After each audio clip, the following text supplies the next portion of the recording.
Good morning. This is The View from the Pew. It's Friday morning, June the 26th, 2020. It's hard to believe July's almost here. I have an interesting command for you today that you may want to think about, and I'm still thinking about as well, but I want to go ahead and get it out there for us to think about it. It comes from Matthew chapter 8. In Matthew chapter 8, verses 1 through verse 13, Jesus encounters two people.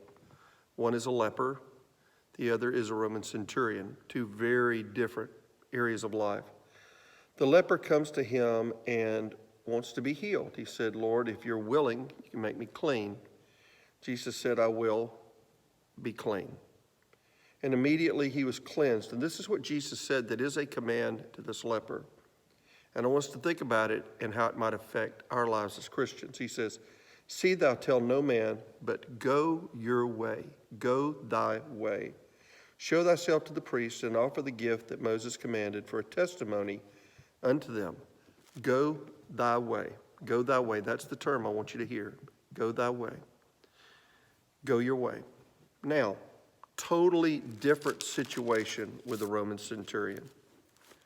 The Roman centurion comes to him and says, "I have a servant at home who I love and is sick with a palsy.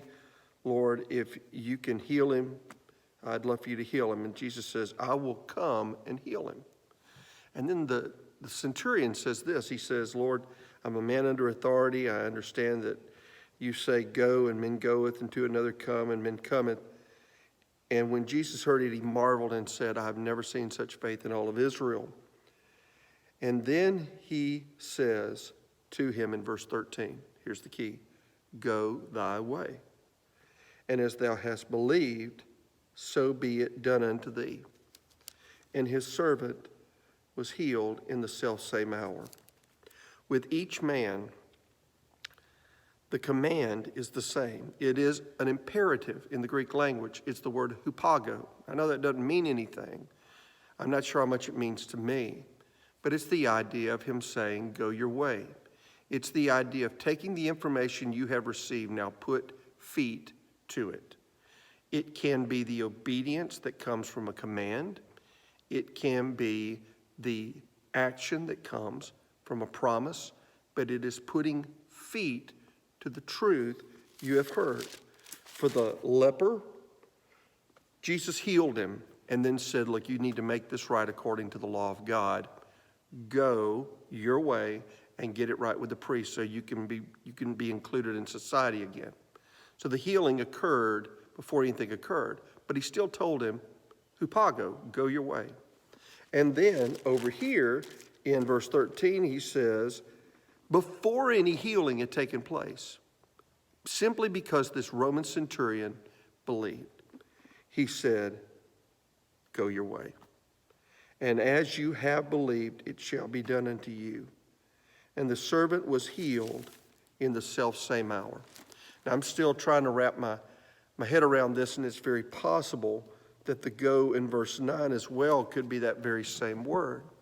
But it's the idea of how we respond to what Jesus said. We talked yesterday about the fact that when whatever Jesus said, do it, because that's like building your house on a rock, where it's the implication of that promise really being a command. Well, here's another one.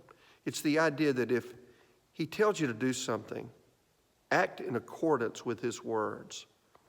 If he heals you, and for all of us, we've experienced the healing of Jesus, if nothing else in salvation, then go your way and do what is required in light of that healing. Go your way and do what is required in light of that healing. Or if you trust in him and he tells you to go your way believing that the healing will come, then you act according to that. But either way, if there is a name to this command, it's this: put feet to your faith. If he's healed you, go do what he calls you to do in light of that. If he's promised you healing, then go do what you should do in light of that, believing that he's going to take care of the situation. But go your way. Put feet to your faith. And God has made promises to you in your life. He's given you commands to follow.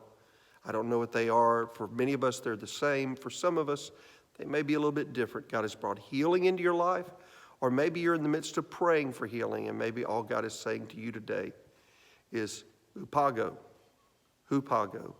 go your way. So, let's obey the Savior.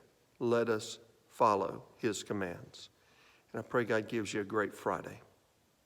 God bless.